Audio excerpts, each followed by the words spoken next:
मैं राम मंदिर प्राण प्रतिष्ठा की बात करती हूँ। इसको एक राजनीतिक रंग नहीं चढ़ना चाहिए था, लेकिन हो गया है। कि इसका राजनीतिकरण किसने किया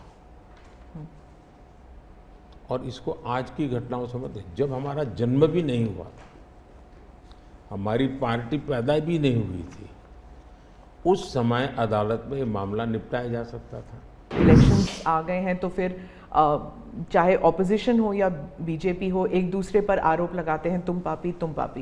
ये एक ऐसा हथियार हाथ में है जो हथियार वोट बैंक पॉलिटिक्स के लिए मजबूती का एक दांव है, इसलिए उसको पकड़ के रखा गया और बार बार उसको भड़काया गया। कांग्रेस कहती है कि इसका राजनीतिकरण बीजेपी ने किया, इसलिए वो पापी है।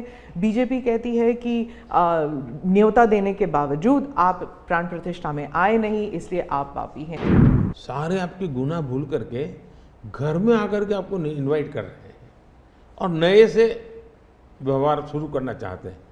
आप उसको भी उस पुराने मिजाज से ठुकरा दे, तब लगता है कि आपके लिए वोट बैंक एक बहुत बड़ी आपकी मजबूरी है। मैं राम मंदिर प्राण प्रतिष्ठा की बात करती हूँ। इसको एक राजनीतिक रंग नहीं चढ़ना चाहिए था, लेकिन हो गया है। और जब इलेक्शंस आ गए हैं तो फिर चाहे ऑपोजिशन हो या बीजेपी हो, एक दूसरे पर आरोप लगाते हैं, तुम पापी तुम पापी।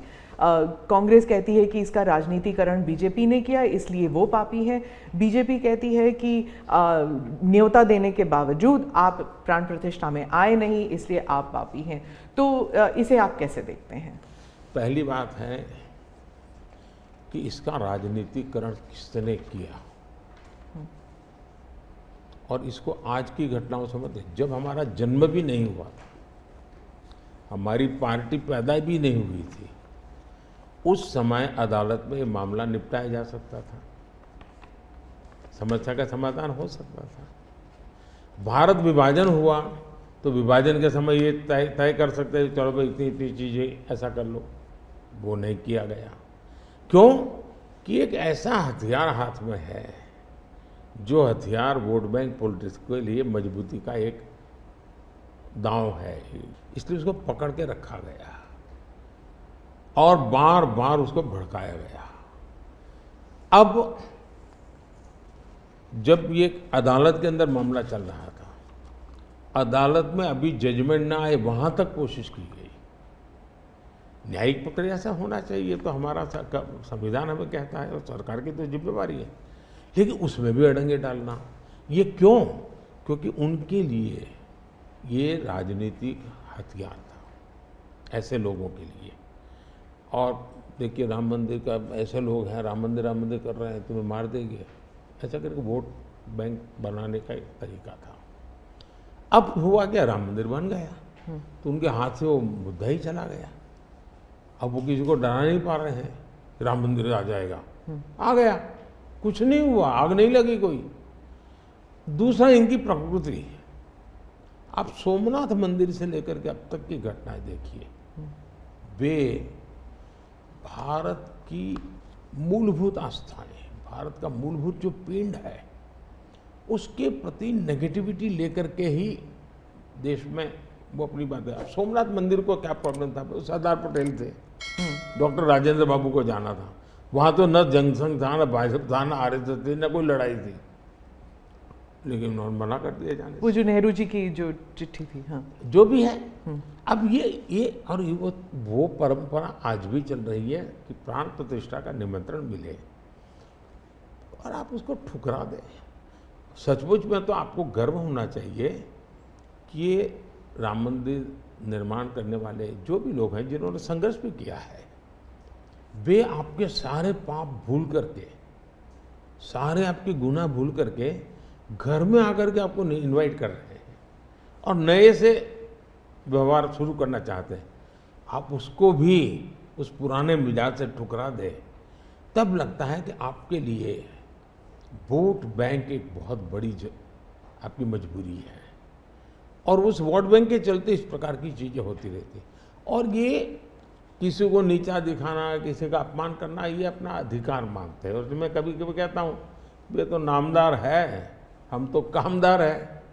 अब मैं नॉर्थ ईस्ट जाऊँ, वहाँ के लोग कोई कपड़े पहना दे, मैं पहनता हूँ, उसकी भी मजाक उड़ाना।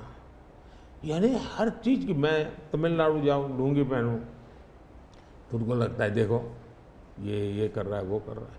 मैं हैरान हूँ जी, इतनी नफरत लोकतंत्र में नहीं होती है, नहीं होनी चाहिए। देखिए हमारे लिए, मैं मानता हूँ ये न राजनीति का विषय हम लोगों के लिए है, न होना चाहिए और न कभी होगा। हमारे लिए एक जबरदस्त आस्था का विषय है जी। और ये कोई प्रभु राम का संबंध कोई मेरे कारखाना में नहीं आया जी, हजारों साल से, और दुनिया के अनेक देशों में है। जब ये राम मंदिर का निमंत्रण देने के लिए ट्रस्ट के लोग मुझे आए, उन्होंने ठुकरा दिया।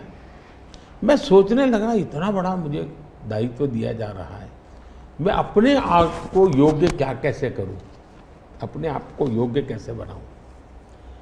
तो मैंने कुछ लोगों की एडवाइस ली, कुछ संतों की, कुछ जानकार लोगों की, मेरी स्पिरिचुअल लाइफ से जुड़े हुए कुछ लोगों को मैंने पूछा कि भाई मैं इसको एक प्रधानमंत्री के रूप में इस कार्यक्रम को नहीं लेता हूँ, एक राम भक्त के रूप में करना चाहता हूँ, मुझे क्या करना। उसमें से मुझे सुझाव आया, तो सुझाव तो बहुत, लेकिन मैंने फिर कुछ अध्ययन भी किया और मैंने मनोमन तय किया कि मैं 11 दिन का अनुष्ठान करूँगा।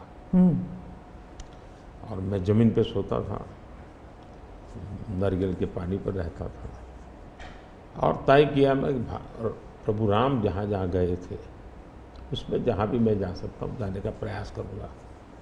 और वहाँ मैं अपना, जब मैं श्रीरंगम मंदिर में गया, दक्षिण भारत में, हाँ, दक्षिण भारत में, और कंब रामायण का मैंने पाठ किया वहाँ, तब मुझे वहाँ के लोगों ने बताया कि साहब 800 साल पहले जब कंब रामायण की रचना हुई तो पहला पाठ इसी जगह पे हुआ। और मैं देख रहा, सबके आंख में आंसू थे। ये जो मैंने अनुभूति की है साउथ में खास करके, यहाँ बैठे हुए लोगों को अंदाज नहीं आएगा जी कि क्या भक्ति है, क्या आस्था है और कितनी पवित्रता है उसमें। मेरा कार्यक्रम नोन नहीं था, मेरा काम भी ऐसा व्यक्तिगत था, लेकिन जो जन सामर्थ्य एक प्रकार से मुझे उनके भाव में अनुभव कर रहा था, तो मेरे लिए शायद मेरी स्पिरिचुअल जर्नी की एक बहुत बड़ा महत्वपूर्ण एक 11 दिन की घटना मैं देखता हूँ। मैं और राम मंदिर प्राण प्रतिष्ठा को मैंने बहुत गंभीर लिया था जी। मैंने एक इवेंट के रूप में नहीं लिया था जी, मेरे लिए वो इवेंट नहीं था। वो एक स्पिरिचुअल मूवमेंट था आपके लिए? मैं मानता, मुझे दिखता था वो 500 साल का संघर्ष, मुझे दिखता था 140 करोड़ लोगों की श्रद्धा, सपने, और देश के गरीब गरीब लोगों ने पाई दे करके मंदिर बनाया है जी। ये मंदिर 3 चीज़ें मैं देखता हूँ। एक, 500 साल का अविरत अखंड एक निष्ठ संघर्ष, लाखों लोगों का एक काम के लिए बलिदान। दूसरा, लंबी न्यायिक प्रक्रिया, इतने सालों की न्यायिक प्रक्रिया, और न्यायिक प्रक्रिया के हर तराजू से तूल करके निकला हुआ, कसौटी हुआ। दूसरा, टेक्नोलॉजी का उपयोग, ASI के द्वारा उसकी खुदाई, सबूत, ये एक बहुत बड़ा। और चौथा, हिंदुस्तान के कोटि कोटि लोगों ने 1-1, 2-2, 5-5 रुपया जो भी दे सकते हैं दे करके ये मंदिर बनाया है।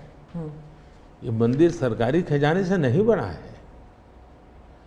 ये ऐसे पहलू हैं कि जो भारत के स्वाभिमान को, भारत के सामर्थ्य को, भारत के सपनों को, भारत के संकल्प को और भारत के आने वाली पीढ़ी को बहुत बड़ी प्रेरणा देने वाले हैं।